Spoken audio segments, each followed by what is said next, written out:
আল্লাহ তাআলা যার রিজিকে যা রেখেছেন তাই পাবেন, তার বাইরে এক বিন্দু পরিমাণও বেশিও পাবেন না, কমও পাবেন না। তো আসসালামু আলাইকুম আমার আপুরা ভাইয়ারা, কেমন আছেন সবাই? আলহামদুলিল্লাহ, আমিও আপনাদের দোয়ায় ভালোই আছি। এই তো আজকেও দুপুরবেলা চলে আসছি বাজার করার জন্য ছাদের ওপর। তো দেখা যাক আজকে কি কি সবজি আমি নিতে পারি আর কোন কোন সবজি রেডি হয়েছে। তো প্রথমেই কিন্তু এই যে দেখতেছেন অনেকগুলো পুঁই শাক পাড়তেছি। আসলে পুঁই শাক দেখা যায় একদিক দিয়ে পারলে আবার আরেক দিক দিয়ে বড় হয়ে যায়। মোট কথা হচ্ছে একদিন পর পরে আমি মোটা অঙ্কের মানে অনেকগুলো পুঁই শাক একসাথে নিতে পারি। তো যাই হোক, আলহামদুলিল্লাহ আলহামদুলিল্লাহ। আর এই যে আমার বেগুন গাছটা দেখতেছেন, এই বেগুন গাছটার বয়স হয়েছে প্রায় 2 বছর। 2 বছর ধরে এটাতে অনবরত বেগুন ধরতেছে। এই জাতটা এত ভালো যেটা আমি বলে বোঝাতে পারবো না। আর এইটা আমি অনেক আগে একটা বেগুন গাছ নিয়ে আসছিলাম নার্সারি থেকে, তারপর কিন্তু আমি আর কখনো নার্সারি থেকে বেগুন আনি নাই। তারপর এইটার বীজ থেকেই নতুন করে চারা উঠাতাম। আর আলহামদুলিল্লাহ এখনও এই বেগুন গাছ অনেকগুলাই আছে আমার ছাদে। তো আজকে বেশি একটা বেগুন নিব না, আমার অল্প একটু বেগুনের দরকার। সো এখানে 3টা বেগুন নিছি, সেগুলোই কিন্তু আমার আজকে হয়ে যাবে। শুধু শুধু বাসায় নিয়ে গিয়ে নষ্ট করার কোনো মানই হয় না। দেখেন কত সুন্দর, একদম লকলকে হয়ে গেছে। আর কিছু দেখি ভেন্ডিও বড় হয়েছে। আমি এবার কিন্তু বেশি একটা ভেন্ডি লাগাই নাই, জাস্ট ট্রাই করার জন্য যে এত রোদ্রের ভিতরে ভেন্ডি গাছগুলো হবে কি না, ভেন্ডি ধরবে কি না, এটা পরীক্ষা করার জন্যই কিন্তু আমি এই ভেন্ডি গাছগুলো লাগাইছিলাম। তো আলহামদুলিল্লাহ মোটামুটি 3-4টা ভেন্ডি তো বড় হয়েছে।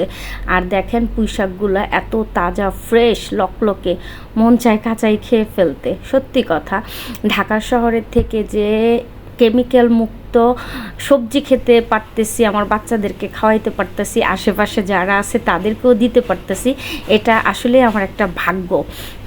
আর আমি ভাগ্যকে কখনো অস্বীকার করি না। তবে এই গাছের জন্য কিন্তু আমার প্রচুর পরিমাণ সময় দিতে হচ্ছে, প্রচুর পরিমাণ পরিশ্রম করতে হচ্ছে।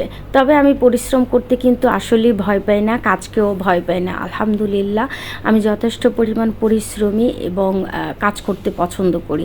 যাই হোক, পরিশ্রম না করলে কিন্তু এত সুন্দর একটা বাগান এত অল্প দিনের ভিতরে আমি তৈরি করতে পারতাম না। তবে আমার বাগানটা এখনও পরিপূর্ণ হয় নাই।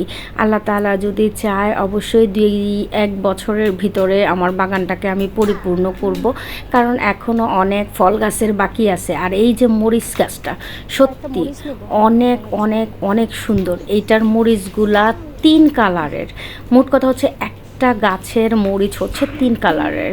প্রথমটা হচ্ছে পার্পেল, একটু ছোট টাইপের, তারপরে কালো মরিচটাও আছে, তারপর সবুজটাও আছে। সো 3 কালারের মরিচ এত সুন্দর লাগে গাছের ভিতরে মরিচগুলো দেখলে। পার্পেল কালারের মরিচটা কিন্তু পাকতে পাকতে অরেঞ্জ কালারের হয়ে যায়। তো যাই হোক, আলহামদুলিল্লাহ আলহামদুলিল্লাহ, আল্লাহ তাআলা আমার রিজিকে যা রেখেছেন আমি অনেক খুশি, অনেক হ্যাপি। আল্লাহ তাআলার কাছে শুকরিয়া আদায় করি। তো দেখেন মরিচগুলো দেখে কার কার নিতে ইচ্ছে করতেছে। তবে এই গাছের মরিচগুলো আমি কয়েকটা পাকাবো, দেন হচ্ছে পেকে গেছে অলমোস্ট। কিছু বীজ আমি সংরক্ষণ করব। এত সুন্দর সুন্দর মরিচ আমি হাতছাড়া করতে চাই না। আর ইনশাল্লাহ এটার জাতটা কিন্তু আমি রেখে দিব। তো সবশেষে হচ্ছে আমি কিছু মরিচ পেরে নিলাম। আর এই 5 লিটারের বোতলের মরিচগুলো মনে হয় শেষই হচ্ছে না। সত্যি কথা বলতে গেলে এত ছোট একটা তেলের বোতলে যে এত এত মরিচ ধরবে আমার কল্পনার বাইরে।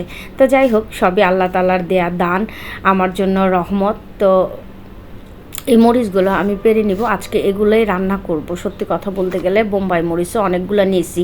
বোম্বাই মরিচ প্রতিনিয়ত নেওয়া যায়, প্রতিদিনই পেকে পেকে থাকে। আমি তো একা খাই না, সবাইকে দিয়ে খাই। আলহামদুলিল্লাহ আলহামদুলিল্লাহ। তবে এই যে এই ফুল গাছটা মারিয়াম লাগাইছে। মারিয়ামের হচ্ছে ফুল গাছের খুব শখ। তো বাগানে আমি তেমন একটা ফুল গাছ লাগাই না, আমি যত ফুল এখন তো তার আবদার হচ্ছে বাগানে গোলাপ ফুল গাছ নাই, গোলাপ ফুল গাছ আনতে হবে, না হলে তার ভালো লাগে না, তার ফুল গাছই ভালো লাগে। তো এদিকেও দেখলাম একটা ভেন্ডি ছোট মোটামুটি বড় হয়ে আছে, আর এদিকেটা তো অনেক বড় হয়ে গেছে, পেকে গেছে। তো এটার বীজটা আমি রেখে দিব, এটাকে আমি পারবো না। যেহেতু এই প্রথমবার আমি ভেন্ডি রোপণ করছি, তো এটার বীজ থেকে নেক্সট টাইম ইনশাল্লাহ আবার গাছ তৈরি করব। আর বীজ আমি ভেন্ডির কিনবো না, আপনারা সবাই জানেন প্রথমবার একবার গাছ কিনে আনলে পরবর্তীতে আলহামদুলিল্লাহ আমি আর গাছ কিনি না। তো যাই হোক, এই যে বেগুন, মরিচ, তারপরে হচ্ছে পুঁই শাক সবগুলো নিয়ে নিচ্ছি। আর আমি আর মারিয়াম এই যে এখন গিয়েই নিচে রান্না করব। তো সবাই ভালো থাকবেন, সুস্থ থাকবেন। আর এই গরমে সবার জন্য রইল